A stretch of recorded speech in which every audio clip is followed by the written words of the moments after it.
Hello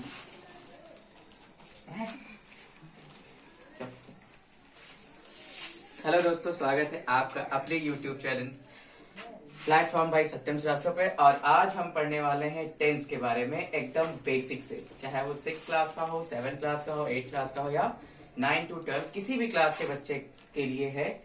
आपको हम आज ट्रांसलेशन पढ़ाएंगे टेंस के बारे में, बेसिक से एकदम। शुरू करते हैं टेंस के बारे में। टेंस टेंस को हिंदी में कहते हैं काल। क्या कहते हैं? काल कहते हैं। काल का मतलब होता है समय। काल का मतलब क्या होता है? समय। काल का मतलब होता है समय यानी टाइम। काल का मतलब समय यानी टाइम। देखो, टेंस होते हैं हमारे कितने प्रकार के? 3 प्रकार के। कितने प्रकार के? 3 प्रकार के। कौन कौन से? एक प्रेजेंट, पास्ट और फ्यूचर। प्रेजेंट, पास्ट और future. Present tense, present tense, past tense और फ्यूचर टेंस। क्या होता है? प्रेजेंट, पास्ट और फ्यूचर टेंस। टेंस हमारे 3 प्रकार के होते हैं। प्रेजेंट टेंस को कहते हैं वर्तमान काल। क्या कहते हैं? वर्तमान काल। प्रेजेंट टेंस को बोलते हैं वर्तमान काल। पास्ट टेंस को बोलते हैं भूतकाल और फ्यूचर टेंस को बोलते हैं भविष्य काल। भविष्य काल। देखिए, जो बीत गया होता है उसे भूत कहते हैं। जो बीत जाता है वो भूत होता है, यानी जो बीत गया वो भूतकाल।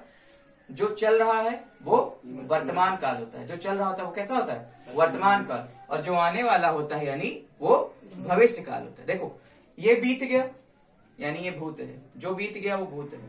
ऐसा नहीं है भूत डरने वाला नहीं, डरने वाला भूत। बीता हुआ हर व्यक्ति या हर समय क्या होता है? भूत होता है, यानी भूतकाल। जो चल रहा है वो क्या है? वर्तमान। कल मैंने आपको क्लास पढ़ाई थी, वो क्या थी? भूतकाल में। लेकिन आज मैं आपको क्लास पढ़ा रहा हूँ, यानी ये क्या है? वर्तमान। और कल भी आपको क्लास पढ़ाऊंगा, यानी ये क्या है? भविष्य काल है। ठीक है। देखिए, प्रेजेंट टेंस में हम पढ़ेंगे किसके बारे में? प्रेजेंट इंडेफिनिट, प्रेजेंट इंडेफिनिट और प्रेजेंट कंटीन्यूअस, प्रेजेंट परफेक्ट और present perfect continuous. Present perfect continuous के बारे, यानी ऐसे पास्ट में past indefinite, past continuous, past perfect और पास्ट परफेक्ट कंटीन्यूअस। ऐसे ही फ्यूचर में पढ़ेंगे future indefinite, future continuous, future perfect और फ्यूचर परफेक्ट कंटीन्यूअस। 4 के 12 टेंसेस के बारे में पढ़ेंगे, यानी प्रेजेंट के 4 भाग, पास्ट के 4 भाग और फ्यूचर के 4 भाग। तो आज हम स्टार्ट करेंगे किसका? प्रेजेंट से। आज हम पढ़ेंगे किसके बारे में? प्रेजेंट टेंस के बारे में। तो देखिए, प्रेजेंट टेंस के बारे में स्टार्ट करेंगे। पहले हम पढ़ेंगे प्रेजेंट टेंस के प्रेजेंट इंडेफिनिट के बारे में। किसके बारे में? प्रेजेंट इंडेफिनिट के बारे में। कुछ लिखा था? नहीं लिखा था? बाद में देखो। प्रेजेंट इंडेफिनिट,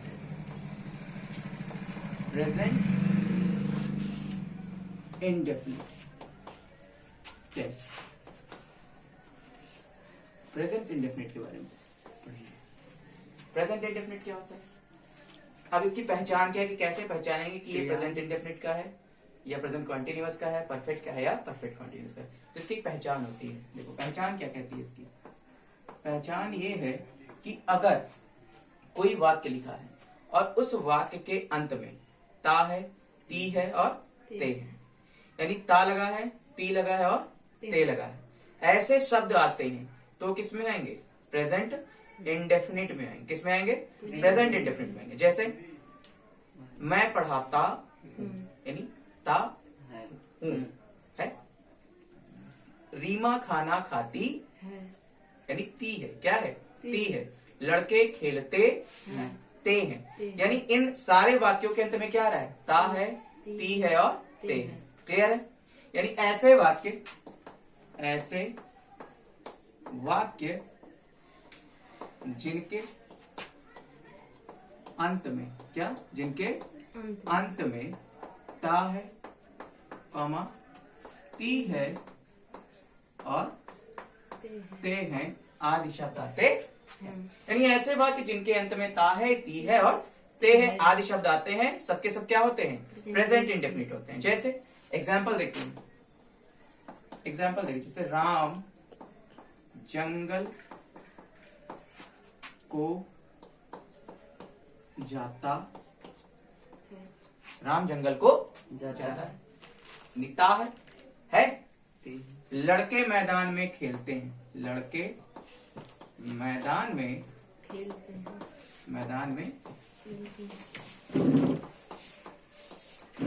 खेलते, लड़के मैदान में खेलते हैं। ये क्या है? अंत में इनके क्या है? ता है, ते है। ऐसे ही कोई ऐसा वर्ड जिसमें ती है, जैसे वह खाना खाती है, वह खाना खाती, यानी क्या है? ती है। क्या है? ती है। क्लियर है? यहाँ तक पहचान समझ में आई कि ऐसे वाक्य जिनके अंत में ता है, ती है, ते हैं आदि शब्द आते हैं, प्रेजेंट इंडेफिनिट के होते हैं। अब इसमें पढ़ेंगे किसके बारे में? अफर्मेटिव। किसके बारे में पढ़ेंगे? अफर्मेटिव के बारे में पढ़ेंगे। अफर्मेटिव सेंटेंस यानी सकारात्मक वाक्यों के बारे में पढ़ेंगे। किसके बारे में पढ़ेंगे? सकारात्मक वाक्यों के बारे में। तो इसके लिए रूल होता है। रूल क्या कहता है कि पहले हम लिखते हैं सब्जेक्ट को। किसको लिखते हैं? सब्जेक्ट को। सब्जेक्ट को लिखते हैं, फिर लिखते हैं वर्ब की फर्स्ट फॉर्म लिखते हैं। किसको लिखते हैं? वर्ब की फर्स्ट फॉर्म लिखते हैं। फिर इसमें लगाते हैं यस अथवा ईएस। क्या लगाते हैं? यस अथवा ईएस लगाते हैं, और फिर लिखते हैं ऑब्जेक्ट, एंड देन आफ्टर लगाते हैं एक्स्ट्रा वर्ड्स। एक्स्ट्रा वर्ड्स लिखते हैं। अब देखो, यस अथवा ईएस का प्रयोग वही करते हैं जहां पर आपका कर्ता यानी सब्जेक्ट सिंगुलर होता है, यानी एक वचन होता है। कैसा होता है? एक वचन होता है। लेकिन अगर कर्ता यानी सब्जेक्ट आपका बहुवचन है, प्लूरल है, उस कंडीशन में वर्ब के साथ या वर्ब के बाद यस अथवा ईएस का प्रयोग नहीं करते हैं। नोट डाल के हम लिख सकते हैं कि प्लूरल वर्ड्स के साथ, किसके साथ? प्लूरल वर्ड्स के साथ यस और ईएस का प्रयोग, यस और ईएस का प्रयोग नहीं करते हैं। यस अथवा ईएस का प्रयोग नहीं करते। क्लियर? यानी अफर्मेटिव सेंटेंसेस की अगर बात करें, सकारात्मक वक्त, सकारात्मक वक्त पता होंगे ना कि जिसमें हाँ वाले शब्द आते हैं, यानी कोई भी निगेटिविटी नहीं। जैसे विष्णु अंग्रेजी पढ़ता है, अंग्रेजी हमको डर लगता है, तो विष्णु अंग्रेजी पढ़ता है, ये ज्यादा पढ़ता है अंग्रेजी, जैसे सीख जाए। ठीक है? या सोमदेव गणित के प्रश्नों को हल करता है, अपने आप को दादा समझते हैं। ऐसे ही तो ये सकारात्मक वाक्य है जिसमें नहीं का कहीं भी प्रयोग नहीं है नहीं? यानी तो इसमें क्या लिखेंगे? सब्जेक्ट, वर्ब की फर्स्ट फॉर्म, यस अथवा यस, ऑब्जेक्ट और एक्स्ट्रा वर्ब। अगर हमारा कर्ता यानी सब्जेक्ट, क्या? सब्जेक्ट प्लूरल वर्ड नहीं है तो उसके साथ यस अथवा यस का प्रयोग करेंगे, और अगर प्लूरल वर्ड यानी बहुवचन शब्द है तो यस अथवा यस का प्रयोग उस कंडीशन में नहीं करते। जैसे अब तुमको सिंगुलर और प्लूरल वर्ड्स तो पता ही होंगे। अब देखो सिंगुलर वर्ड्स कौन से होते हैं? सिंगुलर वर्ड्स कौन से होते हैं?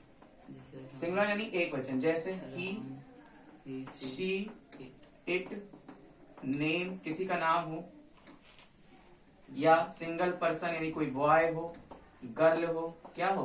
गर्ल हो, and so on, dot dot dot, बहुत सारे नहीं है। सोमदेव सिंगुलर है? अच्छा, अगर बात करें सोमदेव और विष्णु तो क्या सिंगुलर है? अगर कहते सोमदेव और विष्णु, सिंगुलर होंगे? दो हो गए, सोमदेव और विष्णु, सोमदेव एंड विष्णु, दो हो गए ना? यानी सिंगुलर में। लेकिन अगर सिंगल पर्सन सोमदेव या विष्णु है तो सिंगुलर हो। ऐसे ही वह खाना खाती, सिंगुलर होगा, लेकिन वे खाना खाते हैं, वो क्या होगा? प्लूरल होगा। यानी अगर प्रोनाउन, सॉरी, प्लूरल की बात करें, किसकी बात करें? प्लूरल वर्ड्स की बात करें तो प्लूरल वर्ड्स में क्या होता है? जैसे दे,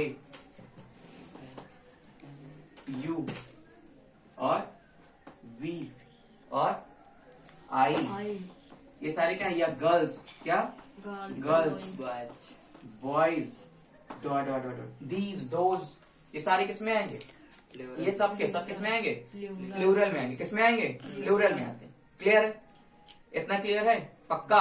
अब देखो हम ट्रांसलेशन की बात करते हैं। आप देखो ट्रांसलेशन की बात करेंगे तो हम 2-4 एग्जांपल बता रहे हैं, बाकी आप अपनी एक्सरसाइज बनाएंगे। क्लियर है? अफर्मेटिव मतलब क्लियर है। तो हम एग्जांपल बात करें। एग्जांपल में जैसे हम ले लेते हैं कि विष्णु क्या करता है? मैदान में खेलता है। विष्णु मैदान में खेलता है। विष्णु मैदान में खेलता है। तो देखो विष्णु यहाँ पे क्या है? ये जो कार्य कर रहा है वही तो करता है। विष्णु क्या है? सब्जेक्ट। विष्णु क्या है हमारा? सब्जेक्ट। विष्णु हमारा सब्जेक्ट। क्रिया क्या होगी? अरे क्रिया होगी खेलना। क्या कर रहा है? खेल रहा है। क्या कर रहा है? खेल रहा है। ये तुम्हारा क्या हो गया? वर्ब। यानी ये क्या हो गया? वर्ब। अब कहाँ खेलता है? मैदान में। क्या हो गया? ऑब्जेक्ट नहीं, प्रेडिकेट हो गया। अब देखो इसको कैसे बनेंगे। पहले सब्जेक्ट को पकड़ो। सब्जेक्ट हमारा विष्णु, यानी विष्णु, फिर प्ले। विष्णु प्ले। अब सिंगुलर है विष्णु तो हम यस अथवा ईएस लगाते। तो बचपन में पढ़ा होगा कि यस कहाँ लगता है और ईएस कहाँ लगता है। छोटी क्लासेस में 3, 4, 5 में पढ़ा होगा ना। अब नहीं पढ़ा तो तुम्हारी गलती है। और इसके लिए भी अगर है तो उसके लिए भी वीडियो शूट करेंगे और क्या करेंगे। ठीक है? तो इसके लिए place. Vishnu place in field. देखो फील्ड की स्पेलिंग चेक कर लेना, मुझसे कंफ्यूजन बहुत होती है। FEILD होता है या FIELD? FEILD सही नहीं? अरे नहीं, FEILD होता है। जो भी हो चेक कर लेना, मुझे फील्ड की स्पेलिंग बड़ा कंफ्यूजन है। ठीक है? बचपन से लेके आज तक FEILD होता होगा मुझे लगता है ऐसा। यानी Vishnu place in field. Vishnu मैदान में रहता है। इससे सीता मंदिर जाती है। कहाँ जाती है? मंदिर। सीता मंदिर जाती। तो यहाँ सीता क्या है? सब्जेक्ट है। सीता क्या है? सब्जेक्ट। लिखो सीता। और फिर जाती यानी वर्ब है। जाना क्या है हमारा? जाना के लिए गो। क्या लगाएंगे? गो। और इसके साथ यानी सीता गोज। कहाँ पे? To temple. सीता मंदिर जाती। कितना क्लियर है? पक्की बात है, क्लियर है? यानी ऐसे वाक्य जिनके अंत में ता है, ती है, ते है, सभी के सभी प्रेजेंट इंडेफिनिट होते हैं। दूसरा इसमें एग्जांपल जैसे बताया, राम जंगल को जाता है, या लड़के मैदान में खेलते हैं, या वह खाना खाती है, वह रोती है। ठीक है? या वे आपस में बातें करते हैं, दे टॉक टुगेदर। ऐसे दे टॉक टुगेदर ऐसे, यानी वे आपस में बातें करते हैं। अफर्मेटिव यानी सकारात्मक वाक्यों की बात करें तो इनके लिए रूल क्या कहता है कि सब्जेक्ट फिर वर्ब की फर्स्ट फॉर्म प्लस अथवा es plus object and then extra word, यानी जो अदर वर्ड्स आते हैं। ठीक है? अब सिंगुलर की बात करें तो सिंगुलर वर्ड होते हैं यानी जैसे ही, शी, इट, नेम या गर्ल, बॉय, यानी जो सिंगल पर्सन हो वो सिंगुलर हो गया, यानी एक वचन हो गया। प्लूरल की बात करें तो ही, sorry, they, I, we, you, जैसे girls, boys, dot dot dot, बहुत सारे ऐसे वर्ड्स हैं। यस अथवा यस का प्रयोग प्लूरल वर्ड्स के साथ नहीं करते हैं। यदि हमारा कर्ता यानी सब्जेक्ट एक वचन है तो यस अथवा ईएस का प्रयोग करते हैं। लेकिन अगर हमारा कर्ता एक वचन ना होके बहुवचन है तो यस अथवा यस का प्रयोग नहीं करते। क्लियर है? ठीक है? क्लियर है? एक्स्ट्रा वर्ड में क्या समझा दें? कोई सेंटेंस बोलो ऐसे एक्स्ट्रा वर्ड में। मोहन अपने समय पर स्कूल जाता है। तो Mohan goes to school at his time. वही एक्स्ट्रा वर्ड में आ गया। ठीक है? क्लियर है? छापो।